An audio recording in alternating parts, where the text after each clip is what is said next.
उपस्थित इथले माझे प्रिय विद्यार्थी मित्रमैत्रिणी, आज एक असा विषय मी तुमच्यासमोर मांडणार आहे की बहुधा तुम्हाला माहीत असावा किंवा नसावा, मला ते ज्ञात नाही, पण मला असं वाटलं की तो विषय तुमच्यासमोर मांडावा. नॉर्मली आपल्याला 5 तत्व माहिती आहेत. आपण ज्या पृथ्वीवर राहतो त्या पृथ्वीवर कोणती 5 तत्व आहेत हे आपल्याला माहिती आहे. तर त्या पंचतत्वामध्ये अग्नितत्वाचं काय सामर्थ्य आहे मी मांडणार आहे. पण ते पंचतत्व बहुताही नसून तर आपल्या शरीरामध्ये जे तत्व आहे तर ती 5 तत्व आपल्या शरीरामध्ये कोणती आहेत आणि त्याच्यामध्ये अग्नितत्व कितपत आणि कसे कार्य करते हे मी थोडक्यामध्ये तुम्हाला सांगण्याचा प्रयत्न करणार आहे.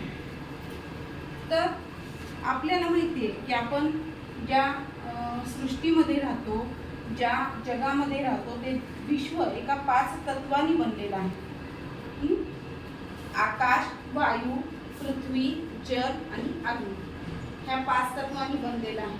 आणि ही 5 तत्व आपण असल्यामुळं, ही 5 तत्व असल्यामुळं सृष्टीवर आपण श्वास घेण्याचं कार्य किंवा हे भौतिक शरीर जे बनले आपलं, जे पृथ्वी तत्वानं बनलेलं आहे, हे 5 तत्व अगदी व्यवस्थितरित्या बाहेरही कार्य करतात, आपल्या शरीरामध्ये सुद्धा कार्य करतात. तर शरीरामध्ये जे हे 5 तत्व आहेत ते 5 तत्व जसं बाह्य तत्व म्हणजे पृथ्वीवर जसं म्हणजे ह्या विश्वामध्ये पृथ्वी जशी 12% आहे, तसंच असं म्हटलं जातं की आपलं शरीर सुद्धा, भौतिक शरीर सुद्धा जे बनलेलं आहे त्याचं पर्सेंटेज जर काढलं तर 12%च म्हटलेलं आहे. त्यानंतर वायू हा आपल्या जगतामध्ये 6% आहे, तेवढाच आपल्या शरीरामध्ये आहे. आकाश जेवढं 6% आहे तेवढंच आपल्या शरीरामध्ये भौतिक स्वरूपामध्ये आहे. आणि अग्नी जी 4% ह्या विश्वामध्ये आहे तेवढीच अग्नी आपल्या शरीरामध्ये. सगळ्यात कमी अग्नीचं प्रमाण जरी असलं तर अतिशय पराक्रमी असं रूप ते आपल्या शरीरामध्ये दाखवते. आणि जेव्हा आपल्या शरीरामध्ये ह्या अग्नीचं स्वरूप पाहतो आपण, तर तेव्हा एक लक्षात येतं की ह्या विश्वाची निर्मिती झाल्यानंतर सगळ्यात पहिला जो ग्रंथ लिहिला गेला ऋग्वेद, त्याच्यामधला सुद्धा पहिल्या मंडलामधला पहिला श्लोक सुद्धा अग्नी मिळे पुरोहितम याने सुरू झालेला आहे. म्हणजे सुरुवातीला त्या ग्रंथामध्ये सुद्धा अग्नीचं महत्त्व सांगण्यात आलेलं आहे. अग्नी आपल्या शरीरासाठी, मानवासाठी, पृथ्वीसाठी किती महत्त्वपूर्ण आहे. जेवढी महत्त्वपूर्ण आहे तेवढीच विनाशकारी सुद्धा आहे, त्या सृष्टीच्या दृष्टीने आणि मानवाच्या सुद्धा दृष्टीने. तर मानवी शरीरामध्ये जे स्थित अग्नीचे स्वरूप आहे ते 4 स्वरूपामध्ये मानलेले आहे. पहिला आहे जठराग्नी, दुसरा आहे चित्ताग्नी, तिसरं भूताग्नी आणि चौथं आहे सर्वाग्नी.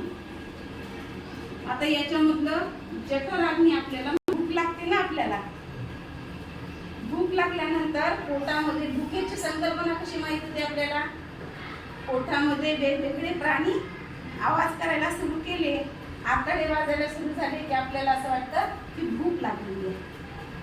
म्हणजे ती अग्नी आपल्या जठरामध्ये जेव्हा पेटते तेव्हा आपल्याला भुकेची संवेदना होते, आपल्याला ती भावना उत्पन्न होते. आणि जर आपल्याला वेळेवर जर अन्न भेटलं नाही तर काय होतं, भूक लागली तुम्हाला खूप आणि तुम्हाला त्या वेळेला जर अन्न भेटलं नाही तर काय होतं, चक्कर यायला सुरू होते.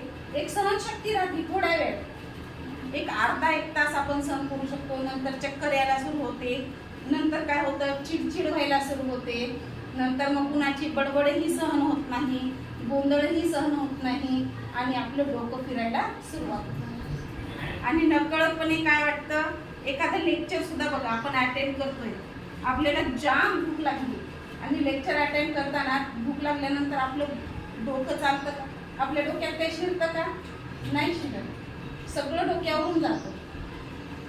आपल्याला ती भूक ही संवेदना आपल्याला कुठल्याच गोष्टीमध्ये इन्व्हॉल्व होऊ देत नाही. म्हणून ती अग्नी शांत करणं खूप महत्वाचं आहे जठराची. बरं, ती जठराची अग्नी ही केव्हा आणि कशी शांत करावी याच्याविषयी चरक संहिता पण काही नियम सांगते बघा. माणसाने दिवसभर बिलकुल चरू नये. चरू नये म्हणजे आपण जनावर नाहीये, चरणे म्हणजे खाणे. नॉर्मली आपण असा काउंटर शब्द वापरतो. तर दिवसभर सारखं सारखं काही खाऊ नये. सूर्योदय झाल्यानंतर अगदी अल्प प्रमाणामध्ये अन्न खावं.